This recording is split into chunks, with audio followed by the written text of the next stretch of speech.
Bonjour, bienvenue sur le podcast de l'Église évangélique baptiste La Bonne Nouvelle de Dijon. Nous sommes situés aux 5 rues du lycée à Dijon.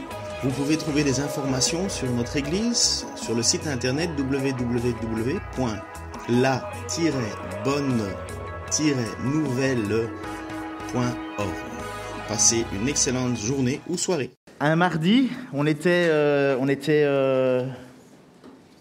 non, c'était une étude biblique, et on était là, et puis je vois deux membres de notre église, très habitués, on les connaît bien, André et Yolande, et je vois quelqu'un qui les suit. Je me dis, tiens, c'est marrant, André et Yolande sont venus avec un ami.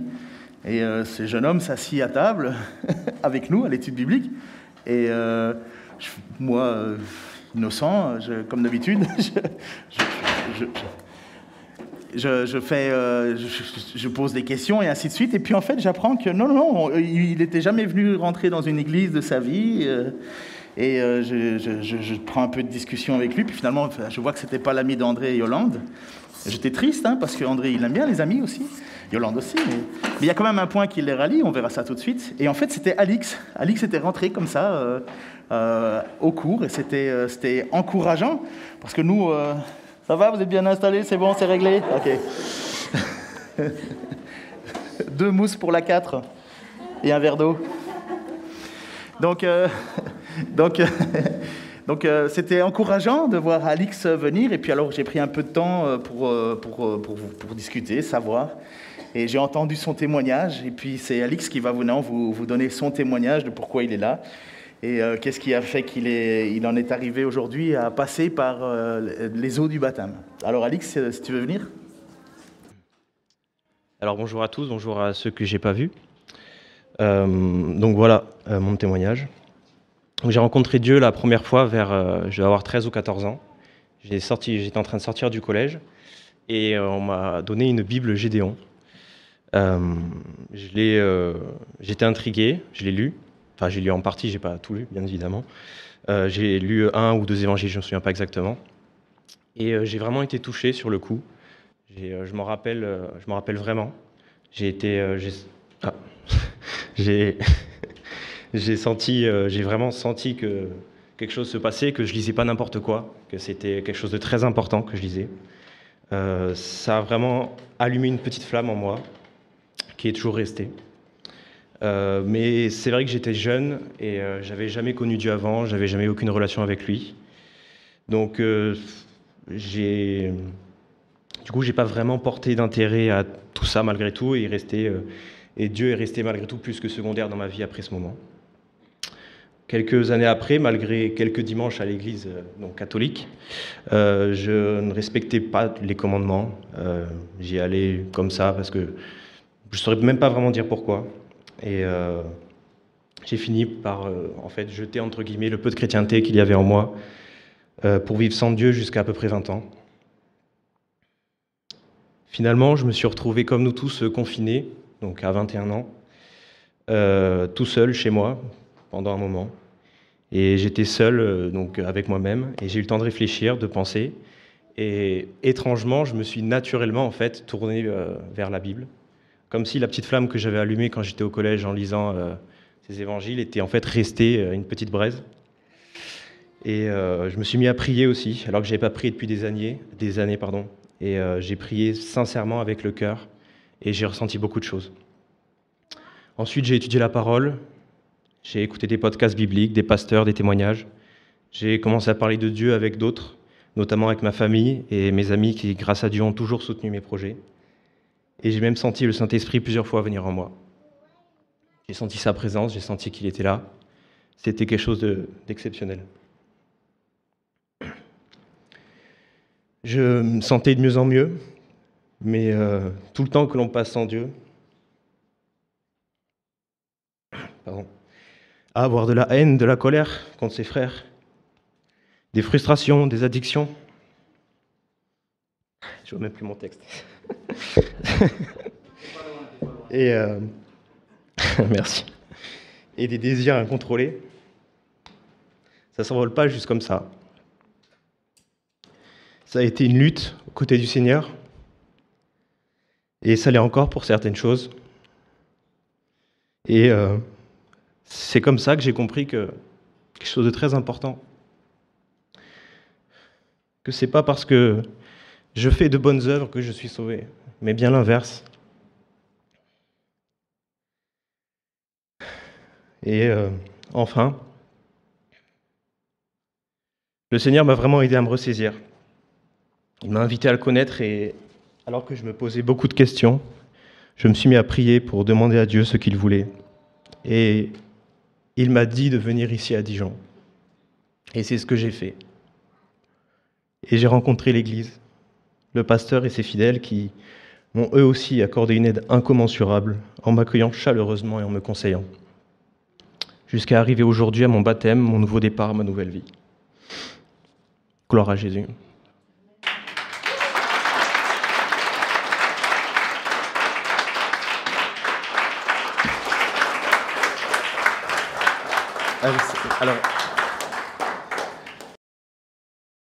Alors pour ceux qui ne sont pas habitués aux traductions bibliques, Abba, ce n'est pas le groupe des années 70. Hein.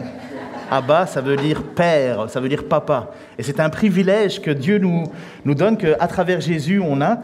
Et puisqu'il est dit que nous n'avons une relation qui nous permet de pouvoir appeler Dieu notre Père. Abba, c'est un privilège magnifique, ça. Nous devenons ses enfants par adoption. Alors Claire, est-ce que tu as premièrement un mouchoir ? Ok, on a ça pour toi, on va te le livrer. Deuxièmement, est-ce que tu es prête pour ton témoignage ? D'accord, tu feras... Donc je rappelle, on reste devant le micro. C'est pour notre gars de son, vous savez, il tourne partout. Donc Michael va nettoyer le micro juste avant et puis c'est à ton tour de donner ton témoignage, s'il te plaît. Bonjour à tous. C'est bon, du coup, j'ai tout ce qu'il faut. Super. Alors moi, je vais plutôt lire mon témoignage parce que j'ai beaucoup écrit. Alors je sais qu'ici, on a le droit à 3, j'ai bientôt fini. mais voilà, c'est venu comme ça. C'est venu tout seul. Au bout d'un moment, j'arrivais plus à arrêter d'écrire. Donc je vais quand même vous lire ce que j'écris. Même si au début, je me suis rendu compte qu'écrire son témoignage de foi, c'était pas du tout chose facile. L'acceptation de Christ dans notre vie semble tellement évidente a posteriori. Pourtant, c'est un processus qui, pour moi, a pris du temps. C'est un processus que j'ai pu ressentir et construire petit à petit au quotidien, en me rendant de plus en plus compte que j'allais vraiment dans la bonne direction. Il n'a pas été facile de poser des mots sur un ressenti, une construction, un rapprochement et une acceptation, car pendant tout ce temps-là, on évolue de manière très personnelle et intérieure. Je voulais donc vraiment exprimer aujourd'hui la façon dont Dieu s'est révélé à moi, qui était encore l'année dernière une incroyante convaincue. J'ai reçu une éducation catholique avec baptême catholique, catéchisme, profession de foi, confirmation. Je remercie mes parents parce qu'il était important pour eux que culturellement je connaisse l'existence de Dieu et de la Bible. Malheureusement, je dois reconnaître que je suis restée complètement fermée à ce message catholique que je ne comprenais vraiment pas. En grandissant, j'ai développé un sens critique du monde qui m'entourait et j'avais à cœur de défendre les causes et les débats que je pensais justes. Je me rends compte aujourd'hui que par ce comportement, je fermais la porte à ce qui pouvait m'apporter le plus de bonheur dans ma vie. Il est vrai que sans rien connaître de la Bible, sans l'avoir jamais vraiment lue, j'ai, comme beaucoup d'incroyants, tout de suite placé le contenu des Écritures dans des petites cases, conservatrices, empêchant le progrès social, sectaires. Un discours que malheureusement on a encore trop souvent de gens qui, comme moi, ignoraient tout du message de Dieu, mais auquel ils montrent pourtant une opposition ferme. Les autres expériences que j'ai pu avoir avec la religion par la suite ne m'ont pas fait changer d'avis sur le sujet. Fière de mes études scientifiques, de ma capacité à m'adapter à la vie, à me débrouiller, je pensais que j'avais ce qu'il fallait pour réussir une vie tranquille et heureuse. Et pourtant, voilà, mes 30 ans sont arrivés. Une période particulière pour... quelques personnes doivent connaître ça ici. Je n'avais pas de gros problèmes marquants, j'ai jamais fumé, je n'avais pas de problème de drogue ni d'alcool. Je travaillais dans le domaine que je voulais. Et pourtant, est venu l'âge où j'ai fait un point sur ma vie. Malgré toutes les bases que je pensais solides et une famille qui m'a toujours bien entourée, je me suis rendu compte à quel point tout cela pouvait être fragile. Je n'étais pas seule et pourtant je vivais toujours très mal les moments de solitude. J'en avais même très peur. Mon travail dont j'étais si fière a fini par me décevoir. La confiance en moi que je pouvais afficher à l'extérieur, je n'en avais aucune. La peur de mourir, de voir passer la vie trop vite, a toujours été une pensée présente depuis mon enfance. À la réponse à ce trouble n'a pourtant pas été l'appel du Christ, bien au contraire, ma réaction a été tout l'opposé. Je me suis posé les questions suivantes, peut-être m'a-t-il manqué quelque chose, peut-être n'ai-je pas assez profité de ma vie. Je n'étais pas vraiment fêtarde, plutôt posée. Je n'avais jamais fait passer mes passions avant mon travail. Peut-être étaient toutes ces choses très terre-à-terre qu'il me manquait. J'ai donc consacré tout mon temps à mon sport, à mes amis, aux fêtes, aux sorties, aux coups à boire jusque tard le soir. Et passé 30 ans, c'est pas facile de se lever le lendemain. Toutes ces choses qui paraissaient être une réponse au bonheur, je me suis très rapidement rendu compte qu'elles étaient vides de sens, lassantes, insuffisantes et qu'il me manquait toujours quelque chose dans ma vie. Et c'est à ce moment-là que Dieu est vraiment venu me chercher, ou plutôt qu'il m'a ouvert les yeux, parce que quoi qu'il arrivait dans ma vie, les petits comme les gros problèmes, je savais que tout finirait par aller bien. Et j'ai compris aujourd'hui que Dieu a toujours fait partie de ma vie, mais que je ne pouvais ou ne voulais pas le voir. Donc c'est à ce moment-là que Dieu a littéralement mis sur mon chemin Romain et cette église. Romain étant chrétien, il m'a rapidement fait comprendre que Dieu ferait toujours partie de sa vie et serait présent dans ses choix et son quotidien. Il me semblait donc important d'apprendre à connaître ce Dieu qui était si essentiel aux yeux de la personne avec qui je voulais partager ma vie. Donc s'en est suivi une véritable découverte de la Bible, comme pour Alix, le confinement a bien aidé. Et ça a très rapidement fait voler en éclats tous les préjugés que j'avais auparavant. Ça a également amené un millier de questions et de pourquoi auxquelles Ken et Romain ont pris une patience folle à répondre. Et je leur en remercie. Au début, j'avais une certaine peur d'être dans un entre-deux, rejetée par la communauté chrétienne en tant que non-croyante et par mes amis non-croyants qui n'auraient pas pu comprendre. Là encore, cette peur s'est vite envolée, elle a laissé place à de l'assurance quant à la voie empruntée. J'ai beaucoup prié Dieu en lui demandant de me guider dans ma démarche de pouvoir apprendre à le connaître. En réponse à ces prières, l'un des premiers textes de la Bible que j'ai entrepris de lire pour préparer mon tout premier groupe de maison, dans lequel j'ai été merveilleusement bien accueillie malgré mon statut de non-croyante. Ce livre a été le livre de Ruth. J'ai découvert dans ce livre l'histoire d'une non-chrétienne qui a pourtant été appelée à faire partie du plan de Dieu, sans que la manifestation de l'exécution de ce plan soit quelque chose d'extraordinaire ou de spectaculaire. Et ce texte a vraiment fait écho à ma situation et a répondu à plusieurs de mes questions. Oui, Dieu aime tous les hommes, et même moi, une non-chrétienne avec tous ses péchés, peut faire partie de son plan et devenir croyante. Puis Romain m'a proposé de venir à cette église, sans aucune pression, si je le souhaitais. C'est là que je vous ai rencontré, vous, l'église de la Bonne Nouvelle de Dijon. Là encore, un accueil exceptionnel, un sentiment de pouvoir appartenir à une communauté, et surtout la confirmation et l'acceptation du message par les prédications et les louanges. Les pourquoi et les oui mais sont encore restés quelque temps, et je remercie Ken pour l'étude biblique qui m'a beaucoup aidée là-dessus.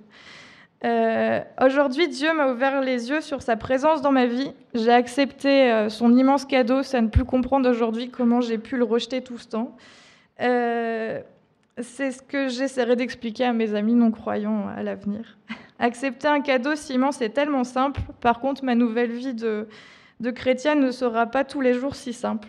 Je me rends bien compte que, comme nous dit la Bible, la foi sans les œuvres est une foi morte.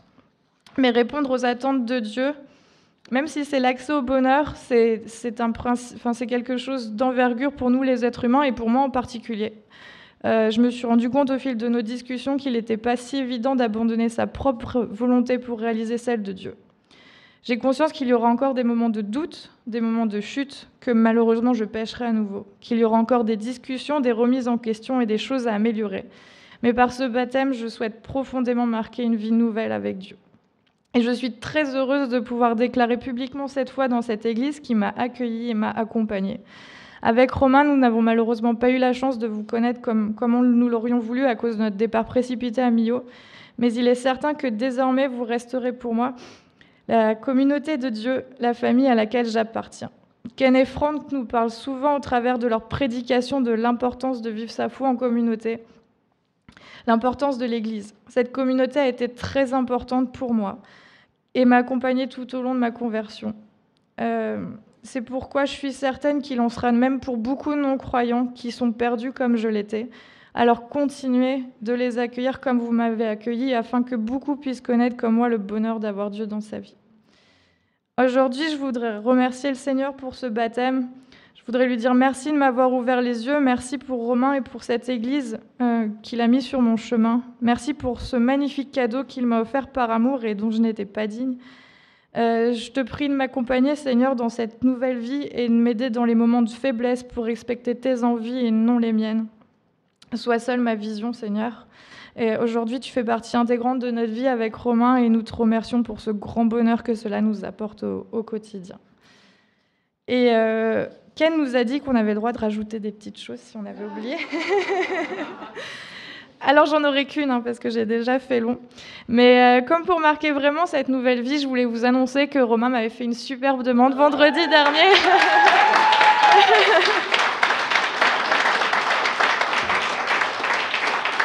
À laquelle j'ai dit oui, bien sûr. Ingrid aussi, je ne sais plus, je pense que c'était un mail.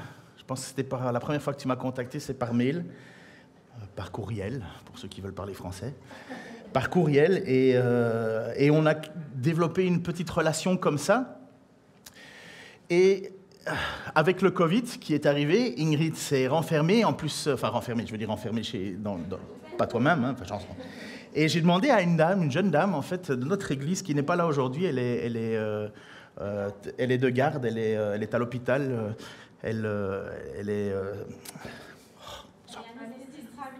voilà, donc vous imaginez qu'elle a du boulot en ce moment. Et donc, elle était partie sur Châlons ou Mâcon Chalon-sur-Saône, voilà, pardon, ça va revenir. C'est l'émotion du chant, c'est tout. Et donc, Teresa était partie là-bas et elle dit, voilà, je vais partir pendant un petit temps, pendant 6 mois pour mes cours, je vais devoir aller là-bas. Et puis c'est à ce moment-là où Ingrid me contacte et je dis, on va les faire se rencontrer ensemble, on va le faire en sorte qu'ils puissent se suivre. Et Ingrid est partie sur Châlons et finalement une relation s'est développée avec Teresa qui lui a qui l'a aidé à découvrir un peu l'essence de la foi. Là, tu vas pouvoir faire tout ton témoignage là-dessus. Mais voilà comment les choses se sont faites. On avait croisé Ingrid une fois, je crois, un dimanche, dans ces moments où on pouvait venir, pas venir, enfin c'était compliqué. Et finalement, voilà que tu viens et tu te présentes pour te faire baptiser. Alors j'explique tout ça parce qu'il y en a certains qui se disent, mais qui est Ingrid ? On l'a jamais vue. Eh bien oui, c'est ça le royaume de Dieu. Alors je t'en prie, tu peux venir donner ton témoignage. En fait, juste une petite chose, vous n'êtes pas filmé, hein. Ça fait peur ? Je suis ton beau-père. Bientôt. Ça va aller, je suis sympa. Vous n'êtes pas filmé dans le public, donc c'est seulement ceux qui sont filmés ici qui le sont. Il y a juste 2 micros qui sont là pour savoir qui chante bien ou qui chante faux, mais on ne met pas de visage sur les voix, donc voilà. Je t'en prie. Tout d'abord, bonjour à tous. Alors, je parlerai sans les notes, puisque j'ai l'habitude de parler sans notes. Je suis avocat. Tout d'abord, merci de vous être rendu présent aujourd'hui.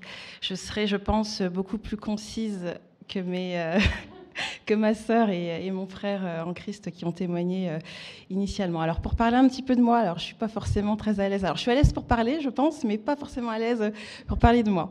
Mais le jour s'y prétend, je n'ai pas d'autre choix que de le faire. Je m'appelle Ingrid. Je suis originaire de la région parisienne, c'est-à-dire que toutes mes attaches, toutes mes amies sont à Paris. Je suis arrivée ici dans le cadre d'une opportunité professionnelle. Avant ma rencontre avec Dieu, je dirais que j'étais une personne qui avait, je pense, peut-être certaines valeurs connues du monde. J'étais, je pense, une personne qui comptait beaucoup sur elle-même, sur ses capacités, sur elle-même, tout simplement. Je suis arrivée à Chalon-sur-Saône, toujours dans le cadre d'une opportunité professionnelle. Lors de mes premiers pas dans la profession, je devais être accompagnée par ce qu'on appelle un référent.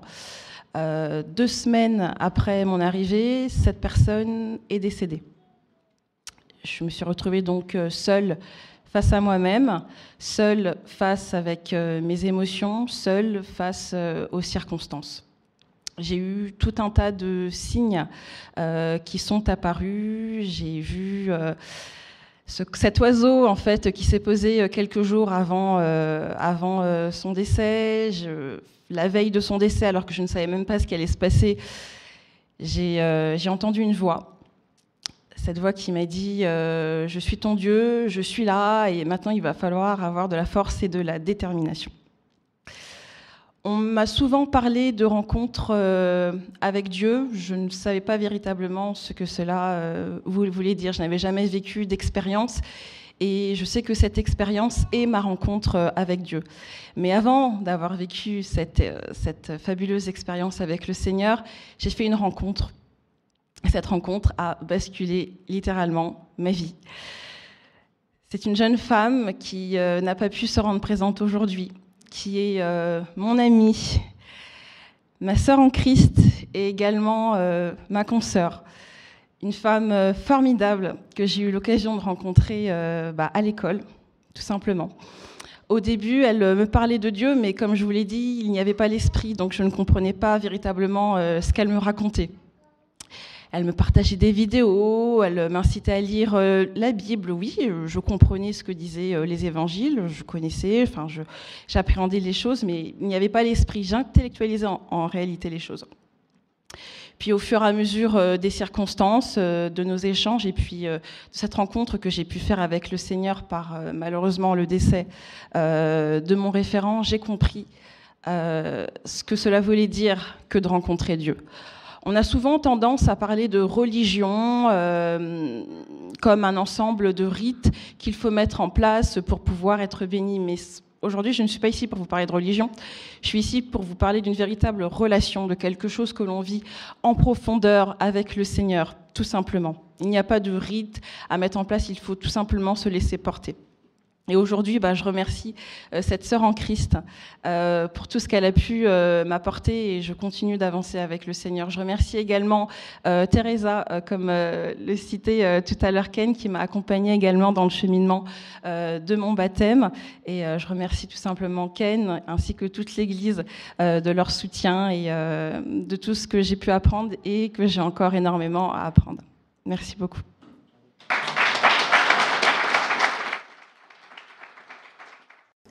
Lorsque j'étais plus jeune, je faisais pas mal de bêtises. Ça a désespéré mes parents, qui m'ont essayé par tous les moyens de me faire comprendre qu'il fallait que j'étudie, que je cite, enfin bref, toutes ces choses.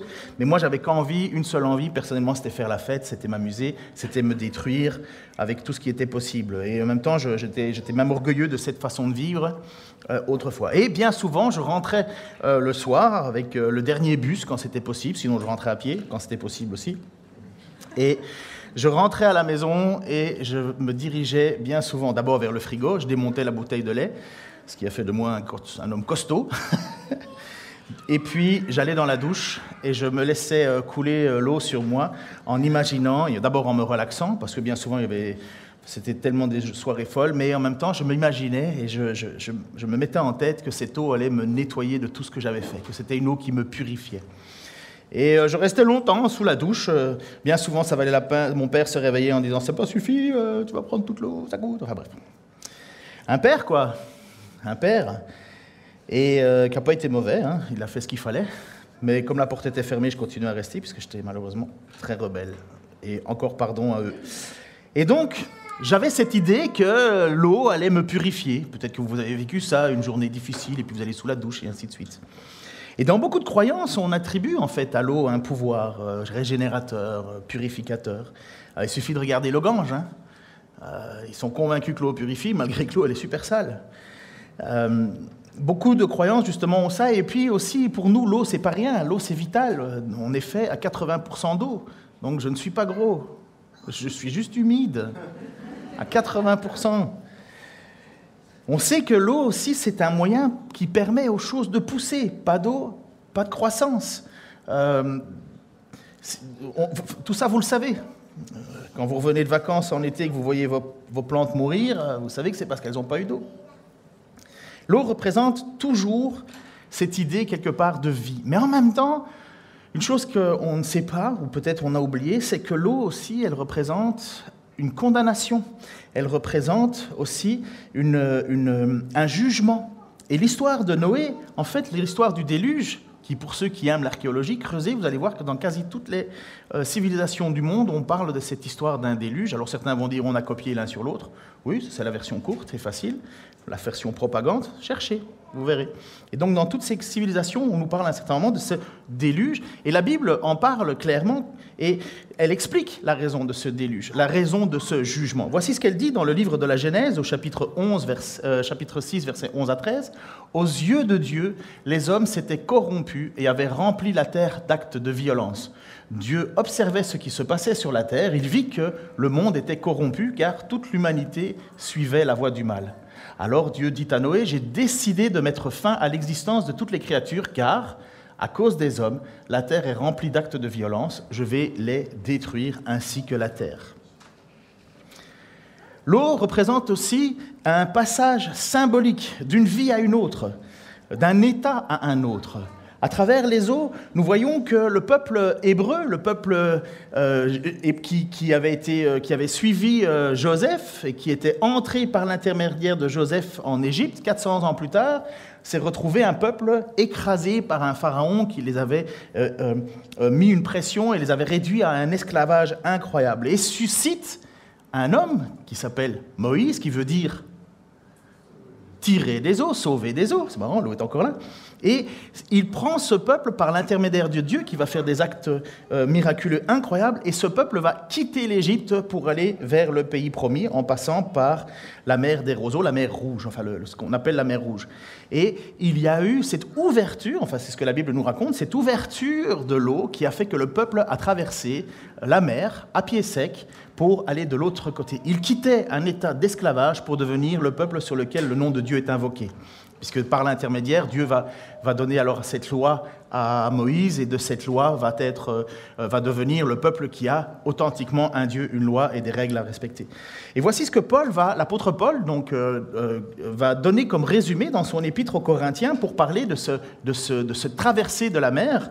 Il va dire « Car il ne faut pas que vous ignorez ceci, frères, après leur sortie d'Égypte, nos ancêtres ont tous marché sous la conduite de la nuée. » La nuée, c'était la présence de Dieu qui, le soir, était dans une flamme et en journée, elle était dans une espèce de colonne de fumée et qui leur montrait le chemin par où ils devaient aller. Donc, nos ancêtres ont tous marché sous la conduite de la nuée, ils ont tous traversé la mer, ils ont donc tous, en quelque sorte, été baptisés pour Moïse dans la nuée et dans la mer. Ils ont tous mangé une même nourriture spirituelle. C'était au moment où Dieu faisait descendre la manne et l'écaille dans le désert. Et ils ont tous bu à la même boisson spirituelle car ils buvaient de l'eau jaillie d'un rocher spirituel. C'est au moment où le peuple a soif et ils sont dans le désert et à un certain moment ils demandent à Moïse et ils insistent à Moïse. Moïse se fâche même, ce qui va lui valoir des problèmes. Et il tape sur un rocher, et boum, ce rocher, nous dit le texte biblique, de cet rocher va sortir l'eau. Et voici ce que Paul, lui, donne comme sa vision de la chose. Il dit, l'eau jaillit d'un rocher spirituel qui les accompagnait. Ce rocher n'était autre que Christ lui-même. Alors, bien sûr, il y a une idée symbolique, mais Christ, à un certain moment, va dire à une femme qui est lassée de sa vie, qui a eu 5 maris, la personne avec qui elle est, c'est pas son mari, et elle lui dit mais tu cherches de l'eau, mais moi je peux te donner une eau vive, une eau avec laquelle tu n'auras plus jamais soif. Cette jeune femme dit mais donne-moi de cette eau, j'en veux. Et Jésus lui dit mais c'est des eaux que moi j'offre. Ce n'est pas une eau naturelle, c'est une eau spirituelle, renouveau.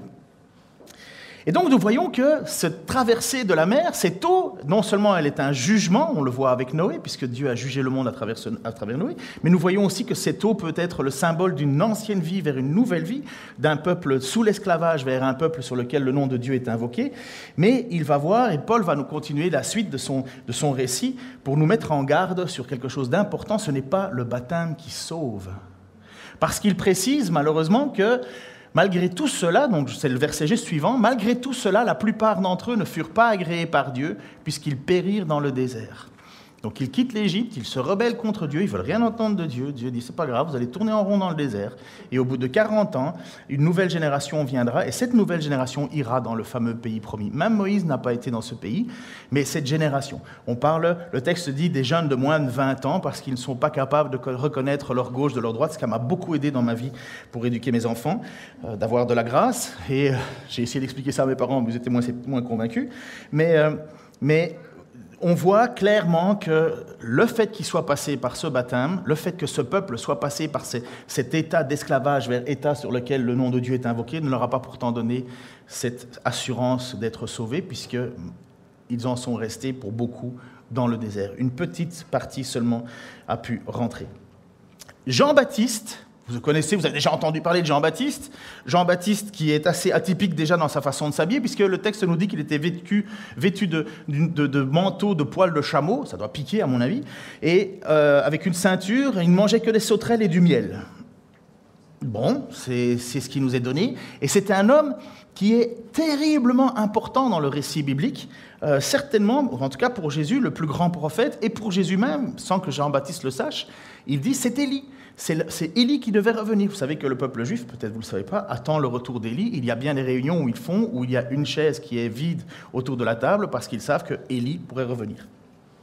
Il y a aussi Enoch. Mais Jean-Baptiste est là et il a un ministère précurseur de celui de Jésus. Il vient et il annonce au peuple qu'ils doivent changer de comportement parce que quelqu'un va venir qui est plus grand que lui. Et donc on voit que le baptême aussi, c'est un engagement, c'est une prise de conscience, c'est l'idée d'un nouveau départ, comme on l'a entendu plusieurs fois dans les témoignages. Cette idée qu'on peut marquer d'une pierre un moment donné. Et ça suscite de l'interrogation au sujet des responsables religieux à l'époque, parce qu'ils se disent, d'abord il faut savoir que des foules se déplacent vers Jean-Baptiste, donc on est quasi au port du désert, le long du Jourdain, à Béthanie exactement, et des foules se déplacent pour aller écouter ce prédicateur qui n'est pas tendre, mais qui rappelle au peuple qu'ils sont le peuple de Dieu et qu'ils doivent prendre une décision pour Dieu. Et c'est pourquoi il va dire ceci, donc les gens vont venir vers lui, et les responsables religieux, parce qu'ils s'inquiètent, ils sont en train de perdre leur pouvoir. Et voici ce qu'il dit. Voici le témoignage de Jean. Donc on est dans l'évangile de Jean, chapitre 1, versets 19 à 28. Voici le témoignage de Jean. Lorsque les autorités juives lui envoyèrent de Jérusalem une délégation de prêtres et de lévites pour lui demander « Qui es-tu » Il dit clairement la vérité, ça fait plaisir ça, sans se dérober, et leur déclara ouvertement « Je ne suis pas le Messie ». Le Messie, ça veut dire l'élu, le loin, le choisi de Dieu. « Je ne suis pas le Messie. » Mais alors, continuèrent-ils, « Qui es-tu donc? Es-tu Élie ?» Il répondit « Non, je ne le suis pas. Es-tu le prophète? Non. » Mais enfin, insistèrent-ils, « Qui es-tu? Il faut bien que nous rapportions une réponse à ceux qui nous ont envoyés. » Que dis-tu de toi-même? Moi, répondit-il. Je suis cette voix dont parle le prophète Ésaïe, la voix de quelqu'un qui crie dans le désert. Préparez le chemin pour le Seigneur. Les envoyés étaient du parti des pharisiens. Ils continuèrent de l'interroger. Si tu n'es pas le Messie, ni Élie, ni le prophète, pourquoi donc baptises-tu? Moi, leur répondit Jean, je vous baptise dans l'eau, mais au milieu de vous se trouve quelqu'un que vous ne connaissez pas. Il vient après moi, mais je ne suis pas digne de dénouer la lanière de ses sandales. Cela se passait à Béthanie, à l'est du Jourdain, là où Jean baptisait. Jean-Baptiste nous dit, alors que des foules viennent à lui, nous dit « Je n'ai aucune autorité pour vous baptiser. Je ne suis pas digne de baptiser comme celui qui vient après moi. Mais mon rôle, c'est de crier, comme si c'était dans le désert, crier, changer de comportement. Préparez-vous. Votre Messie arrive. Il arrive. Ils l'attendent, les Juifs, le Messie. Mais ils l'attendaient dans quel sens? Ils attendaient un libérateur politique. Comme nous, on attend ça depuis la Ve République. Mais on attendait un libérateur, quelqu'un qui allait tout changer. Et finalement, ils pensaient être finalement le peuple qui allait dominer sur tous les autres. Un peu comme le roi David, qui avait été le conquérant pour Dieu. Et ils attendaient ce Messie. Mais Jean est en train de leur annoncer autre chose. Il est en train de leur dire que le baptême, lui qui le fait avec l'eau, celui qui vient après lui, lui baptisera d'esprit. Il continue, et vous avez entendu finalement le témoignage de Claire, Ingrid et Alix. Vous avez entendu leur témoignage, et finalement, on voit le lien. 2000 ans après, on voit encore le lien. Et voici ce que le texte continue en 29 et 37, et jusqu'à 37. Le lendemain, Jean aperçut Jésus qui se dirigeait vers lui. Alors il s'écria, « Voici l'agneau qui enlève le péché du monde. » Vous imaginez, il n'est pas tout seul, hein, Jean-Baptiste, il y a du monde tout autour de lui. Et il dit, « Je ne suis pas digne de vous baptiser. » Et puis quand il voit Jésus arriver, il fait cette déclaration, lisez Ésaïe 53, vous allez comprendre, et il fait cette déclaration, 700 ans avant, il fait cette déclaration, « Voici l'agneau qui ôte le péché du monde. » C'est de lui que je vous ai parlé lorsque je disais, « Un homme vient après moi, il m'a précédé car il existait avant moi. » Moi non plus, je ne savais pas que c'était lui. Mais si je suis venu baptiser dans l'eau, c'est pour le faire connaître au peuple d'Israël. Jean-Baptiste rendit ce témoignage. Et c'est un témoignage. J'ai vu l'Esprit du ciel. J'ai vu l'Esprit descendre du ciel, comme une colombe et se poser sur lui. Je ne savais pas que c'était lui. Mais Dieu, qui m'a envoyé baptiser dans l'eau, m'avait dit, « Tu verras l'Esprit descendre et se poser sur un homme. C'est lui qui baptisera dans le Saint-Esprit. » Or, cela, je l'atteste, je l'ai vu de mes yeux, je l'atteste solennellement, je me suis trompé, cet homme est le Fils de Dieu. Quelle déclaration! Quelle déclaration! C'est incroyable! Jean-Baptiste a voué sa vie à suivre et à annoncer un message, il ne savait même pas de qui il parlait. Il ne savait pas. Il disait, la seule chose que tu verras, il avait reçu cette parole qui dirait, un jour, tu verras celui que j'ai envoyé, et tu le verras parce qu'il y aura un signe. D'autres évangélistes vont nous dire qu'une voix dans le ciel s'est fait entendre et a dit, « Voici mon fils bien-aimé en qui j'ai mis toute ma confiance. » J'imagine que si vous étiez là, vous comme moi, on est là et on dit, « Ouh, il y a quelque chose qui se passe là. » On va peut-être l'écouter, ce qu'il a à dire, ce Jésus. On va finalement, c'est peut-être enfin arrivé ce moment de délivrance. L'agneau qui ôte le péché du monde, Jésus baptise non pas avec de l'eau, mais avec de l'Esprit. Qu'est-ce que ça veut dire, être baptisé de l'Esprit, touché par l'Esprit? On en voit les effets.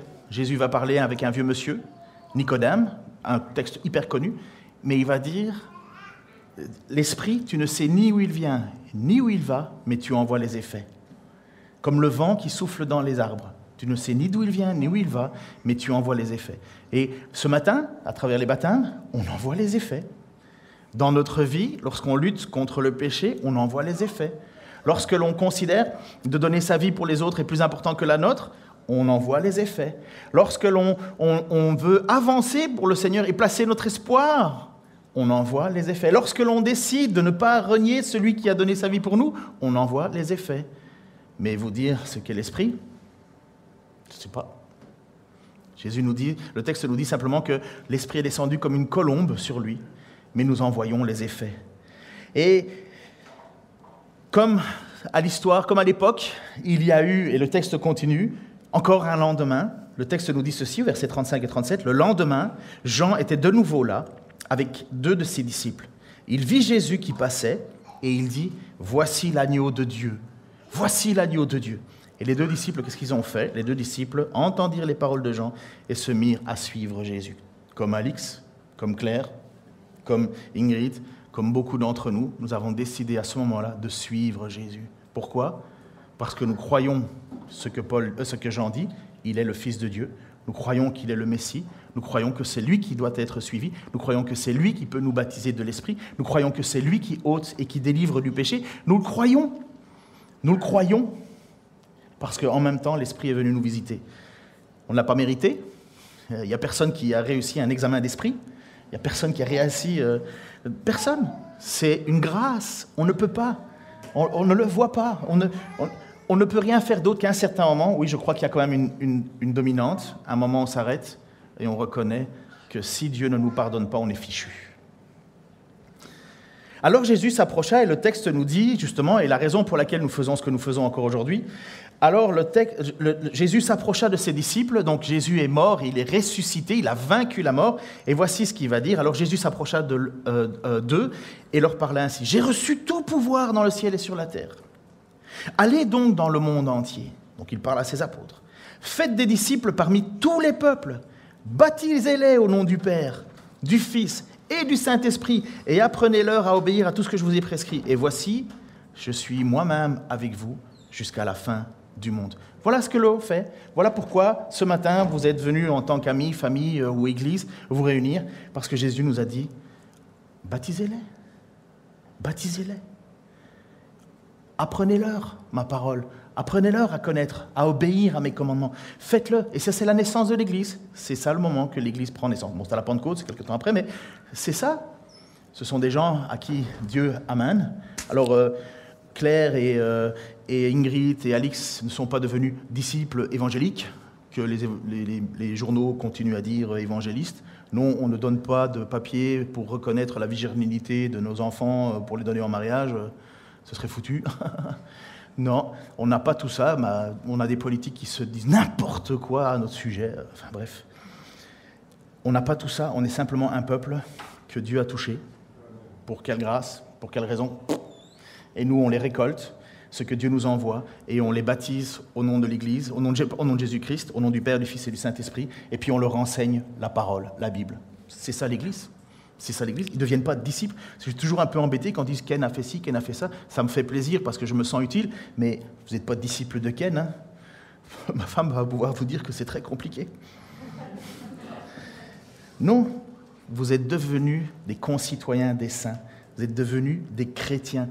Chrétiens, ça veut dire des suiveurs de Christ. Et en fait, chrétien, vous savez qu'à l'époque, c'était une insulte. On disait aux gens oh, petit Christ, petit Christ. Au Québec, c'est encore une insulte. Mais petit chrétien, ça veut dire simplement suiveur de Christ. Voilà ce que vous êtes devenus. Et je termine pour faire le lien. Donc Je termine avec ce texte. Et donc c'est l'apôtre Pierre qui va nous enseigner ce lien avec Noé. Et il va nous dire et dire à tous ceux qui veulent suivre Jésus, voici ce qu'il va dire. Le Christ lui-même a souffert la mort pour les péchés, une fois pour toutes. Lui, l'innocent, il est mort pour les coupables, afin de vous conduire à Dieu. Il a été mis à mort dans son corps, mais il a été ramené à la vie par l'Esprit. Par cet Esprit, il avait déjà prêché aux hommes, maintenant prisonniers du séjour des morts, qui autrefois s'étaient montrés rebelles, alors que Dieu faisait preuve de patience pendant que Noé construisait le bateau. Un petit nombre de personnes, 8 en tout, furent sauvées à travers les eaux. C'est ainsi que vous êtes sauvés maintenant. Vous aussi. Ces événements préfiguraient le baptême. Celui-ci ne consiste pas à laver les impuretés du corps, mais à s'engager envers Dieu avec une conscience pure. Tout cela est possible grâce à la résurrection de Jésus-Christ qui, depuis son ascension, siège à la droite de Dieu et à qui les anges, les autorités et les puissances célestes sont soumis. Voilà, vous êtes concitoyens des saints. Et lorsque nous prenons un temps, donc je vais pouvoir, dès que le chant commence, vous pouvez aller vous préparer pour le baptême, mais vous êtes devenus concitoyens des saints. Vous allez et vous chantez avec nous des louanges à Dieu, en sachant que vous n'êtes pas seul à chanter. Il est dit que l'univers entier chante des louanges à Dieu. Parce que, et ça c'est vraiment le cadeau, et là c'est la deuxième fois que je termine et c'est la vraie, comme ça je ferai une fois différent, juste 2, c'est lui qui nous amène à Dieu. Il nous amène à Dieu. Non pas parce qu'il nous aurait appris les bonnes ficelles, mais parce que son sang a coulé pour purifier nos fautes. Qu'est-ce qu'on peut donner à Dieu pour dire « tu dois m'accepter » ? Qu'est-ce que vous allez dire ? Qu'est-ce qu'on va dire à Dieu ? « Tu dois m'accepter ». Je suis tellement étonné quand j'entends des gens qui disent « le jour où je verrai Dieu en face ». Qu'est-ce que je peux donner pour que Dieu m'accueille ? Je ne peux rien. Qu'est-ce qui a tant de valeur aux yeux de Dieu que moi je possède ? Rien. Mais lui, ce qu'il avait de plus précieux, il l'a donné pour nous. Et voilà la grâce qu'on accepte. ce n'est pas un raisonnement intellectuel, c'est quelque chose qui nous dépasse et dont à un certain moment, on plie le genou, comme on l'a chanté un jour, toute langue confessera que c'est lui qui a tout accompli.